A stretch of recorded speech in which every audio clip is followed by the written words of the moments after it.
Manga-Waido. My name is Satoshi Nakamura, a professional watch technician. I'm the third-generation owner of the Nakamura Watch Shop, a store located in a corner of this shopping district.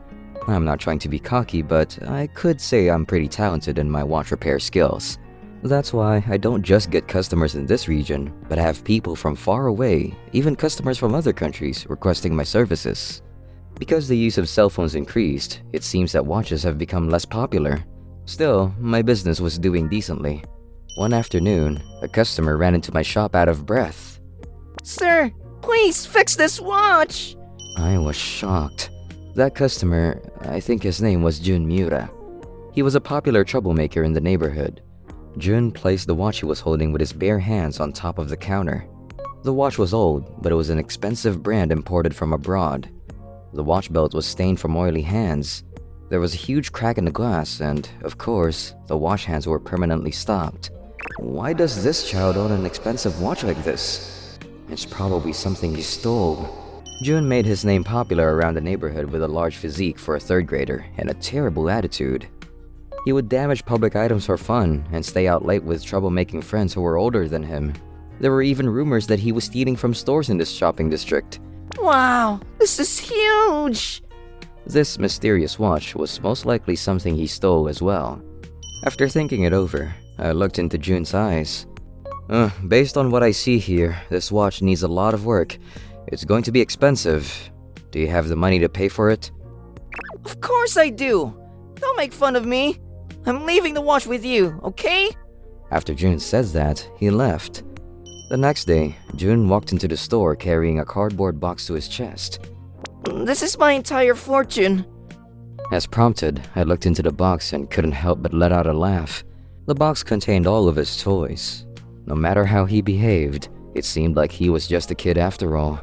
Nonetheless, all the toys seemed extremely old.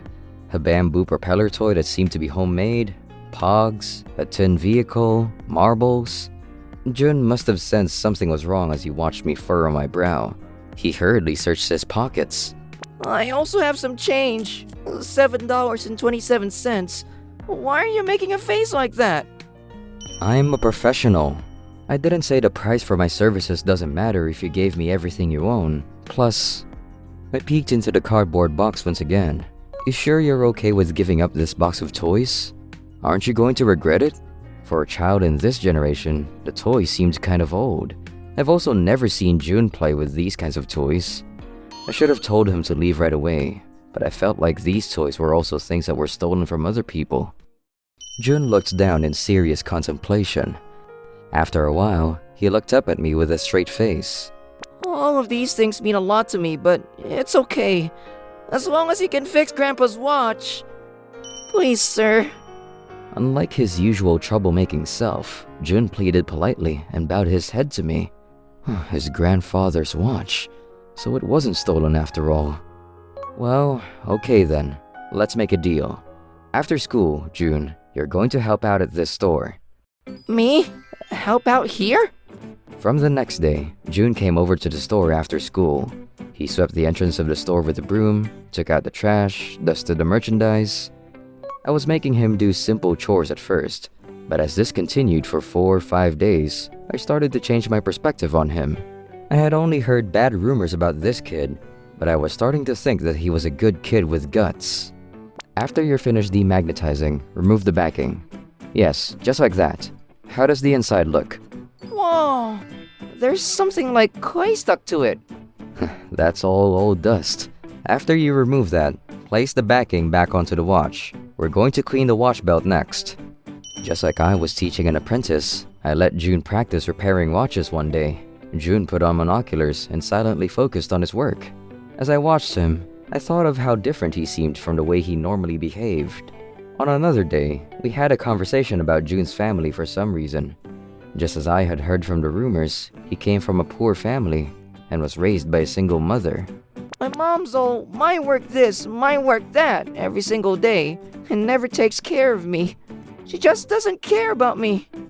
I don't think that's true.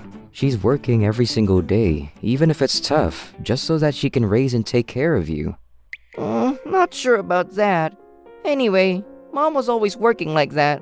So Gramps spends a lot of time with me. But he passed away and left me too, June said in a quiet voice as he looked down sadly. About a month after, June started helping out at the shop. The imported watch's repair was starting to look complete. You did great. I'm going to do the finishing repairs. When I'm done, I'll call you on the phone, so just wait patiently until then. Okay. The next day, I called June's house. His mother picked up the phone. I'm calling to inform you that the imported watch that your son brought in has been repaired. Watch? For repairs? June did what? Apparently, his mother doesn't know anything about it. The next day, June came to the store with his mother. His mother was only in her 30s, still very young. Still, she must have been exhausted from work because she looked skinny and old for her age. Here is the repaired watch. It's just like new. And here is the bill. This expensive? I can't pay for this. His mother went pale, and I tried to calm her down with a smile. I understand that. Could you please wait a moment? Hey, June. Huh? Yeah? I called June behind the counter. Thanks for working for me this past month. You were a bunch of help. This is your paycheck. Don't forget to bring home your cardboard box too. June received the brown envelope, and his eyes started shining. After giving me a quick bow, he ran back to the front of the counter and took out the $100 bill from the envelope. It's okay, Mom. I'm going to pay for the repairs. Her mother was glad that she didn't have to pay the bill, and surprised with how much her son had grown. I spoke to her about how well June has worked with me over the past months. When I told her that her son was the one that cleaned the watch belt, replaced the glass, and did all the other simple repairing tasks, there were tears in her eyes. June did this? June, you're the one that cleaned and repaired my father's watch?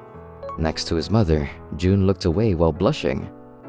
June was willing to let go of memorable toys that he had played with his grandfather just to repair the watch. When her mother heard this news, huge teardrops fell down her cheeks.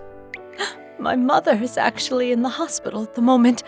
I think he wanted to have this repaired before.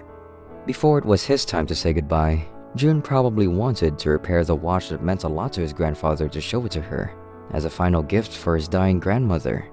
A couple of days later, I was able to hear about what happened after. When June gave his grandmother his grandfather's watch, she cried with happiness. Gosh, it's like he's back. The love of my life is back. Apparently, she passed on quietly after that. After the incident with the watch, I stopped hearing rumors about June's troublemaking. The Nakamura watch repair owner probably trained him and put the troublemaker in his place, says everyone in the shopping district. To that, I tell them that they're wrong. June always had potential from the start. He made the change to be a better person all on his own. One day, I saw him playing in the park with his friend. It won't move. I think my game is broken. Let me see. Oh, leave it to me. I can fix this easily. As I watched the young boy speak confidently from afar, I'm excited for his future, I thought.